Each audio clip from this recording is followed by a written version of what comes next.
ചിലപ്പോൾ നമ്മുടെ വേദന വരുന്നത് ഒരു ശസ്ത്രക്രിയയിൽ നിന്നായിരിക്കില്ല, അല്ലെങ്കിൽ ഒരു അസുഖത്തിൽ നിന്നായിരിക്കില്ല.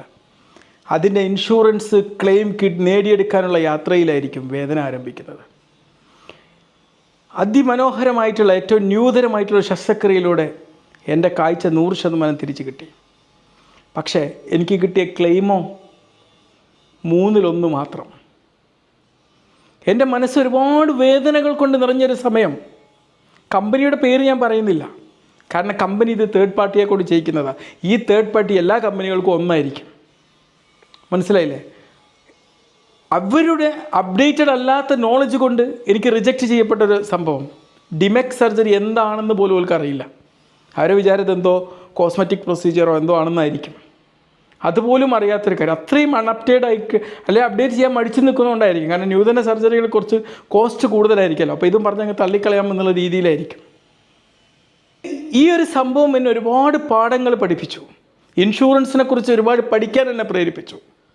ഇൻഷുറൻസിനെ കുറിച്ച് ഒരുപാട് കാര്യങ്ങൾ പറഞ്ഞു തരാൻ എന്നെ പ്രേരിപ്പിച്ചു. തീർച്ചയായിട്ടും എൻ്റെ എല്ലാ വേദനകളും എനിക്ക് പഠിക്കാനുള്ള അവസരങ്ങളും ആ പഠിക്കാനുള്ള അവസരങ്ങൾ ഷെയർ ചെയ്യാനുള്ള വഴികളുമാണ്. അതാണ് ഞാൻ പണ്ടേ ഫോളോ ചെയ്യുന്ന രീതി. അത് ഇതിലും ഞാൻ പരിവർത്തിക്കുകയാണ്. ശരിയായ ഒരു പോളിസി തിരഞ്ഞെടുക്കുക എന്ന് പറഞ്ഞു കഴിഞ്ഞാൽ, ഒരു പോളിസി എടുക്കുക എന്ന് പറഞ്ഞാൽ ഇത് ഏറ്റവും ഈസി ആയിട്ടുള്ള ഒരു ആർട്ടാണ്. നിങ്ങളിപ്പം പറയാം എനിക്കൊരു പോളിസി എടുക്കണമെന്ന്, 1000കണക്കിന് ഏജൻറ്റുമാർ നിങ്ങളുടെ ചുറ്റും വന്നിട്ടുണ്ടാവും. ഇമ്മീഡിയറ്റ് ആയിട്ട് നിങ്ങൾക്കതിൻ്റെ എല്ലാ പ്രൊസീജിയറും കഴിഞ്ഞിട്ടുണ്ടാവും. പക്ഷേ ഒരു പോളിസി അതിൻ്റേതായ ഒരു ക്ലെയിമിൻ്റെ അവസരം വരുമ്പം അതിൻ്റെ തനി നിറം ഇങ്ങോട്ട് ഉറങ്ങി വെക്കും.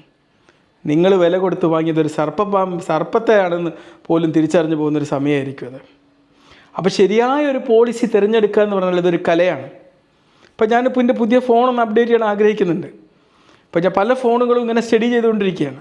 iPhone 17 Pro Max, Samsung Z Fold 7, S25 Ultra, ഇതിലേതൊക്കെ എടുക്കണം എന്നതിനെക്കുറിച്ച് സ്റ്റഡിയാണ്. ചിലപ്പോൾ അത് വർഷങ്ങൾ നീണ്ടിരിക്കുക. അപ്പോഴേക്ക് പുതിയ ഫോൺ വന്നിട്ടുണ്ടാവും.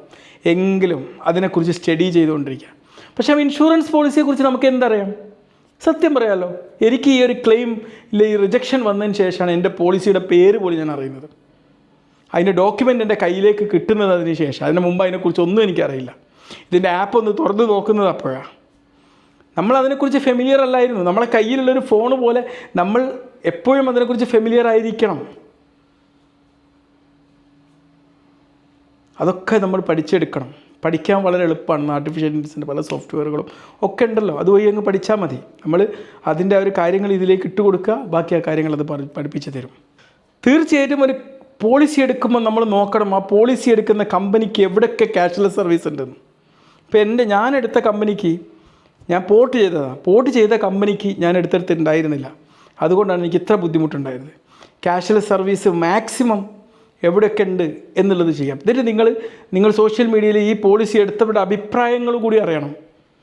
റിവ്യൂകൾ നോക്കണം. മറ്റുള്ളവരെങ്ങനെയാണ് റിവ്യൂ ചെയ്യുന്നത്, എന്തൊക്കെയാണ് പബ്ലിക് ഒപ്പീനിയൻസ് എന്നുള്ളതൊക്കെ നിങ്ങൾ സെർച്ച് ചെയ്ത് കണ്ടെത്തണം. അല്ലാണ്ട് ഒരാളങ്ങോട്ട് പറയുമ്പോൾ എടുത്തു പോകരുത്. കാരണം ആര് പറഞ്ഞാലും അവരെ കമ്പനിയെക്കുറിച്ച് നല്ലതേ അവർക്ക് പറയാനുണ്ടാവും. പിന്നെ നമ്മൾ നോക്കേണ്ട ഒരു കാര്യം, മോഡേൺ സർജറികളൊക്കെ എങ്ങനെ മാത്രം ഇതിൽ കവർ ചെയ്യുന്നു എന്നുള്ളതാണ്.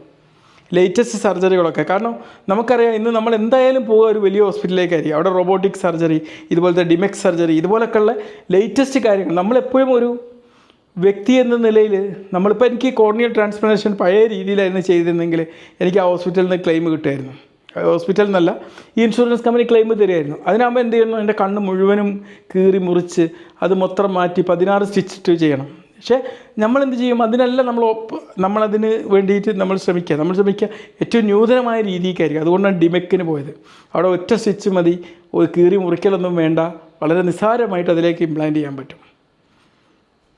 അപ്പോൾ പിന്നെ നമ്മൾ ശ്രദ്ധിക്കേണ്ട ഒരു കാര്യം, നമ്മുടെ പോളിസി ഇപ്പോൾ നിലനിൽക്കുന്ന അസുഖങ്ങൾ കവർ ചെയ്യുന്നുണ്ടോ എന്നുള്ളത് പ്രത്യേകം ശ്രദ്ധിക്കണം. ഇപ്പോൾ എൻ്റെ സുഹൃത്തിൻ്റെ ഫാദറിൻലോ അവർക്ക് സ്ട്രോക്ക് വന്നു. അന്ന് നിലകൊണ്ട ഇൻഷുറൻസ് കമ്പനി അത് കൊടുത്തില്ല. ഇതേ സുഹൃത്തിൻ്റെ കൂടെ വർക്ക് ചെയ്യുന്ന മറ്റൊരു അധ്യാപകന് ഒരു അറ്റാക്ക് വന്നു, അവർ കൊടുത്തില്ല. 2 വർഷം ആയിട്ടുണ്ട്, പക്ഷെ കൊടുത്തില്ല. കാരണം എന്താ, അവർ പറയുന്നത് നിങ്ങൾക്ക് ഓൾറെഡി അസുഖം ഉണ്ട് എന്നാണ്. അറ്റാക്ക് വന്ന ആൾക്ക് പറഞ്ഞ പ്രഷർ ഉള്ളതുകൊണ്ട് അതിന് കാരണം നിങ്ങൾക്ക് ഓൾറെഡി ഉണ്ടെന്ന്. പ്രൂഫ് കൊണ്ടുവരാൻ ചോദിച്ചു.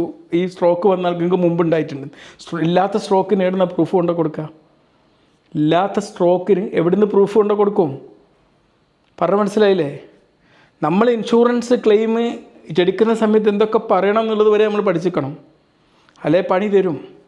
നിങ്ങളിപ്പോൾ ഒരു സ്ഥലത്തൂടെ യാത്ര ചെയ്യുന്നുണ്ടെങ്കിൽ അതിൻ്റെ റൂട്ട് മാപ്പ് വരെ ചോദിച്ചെന്ന് വരും.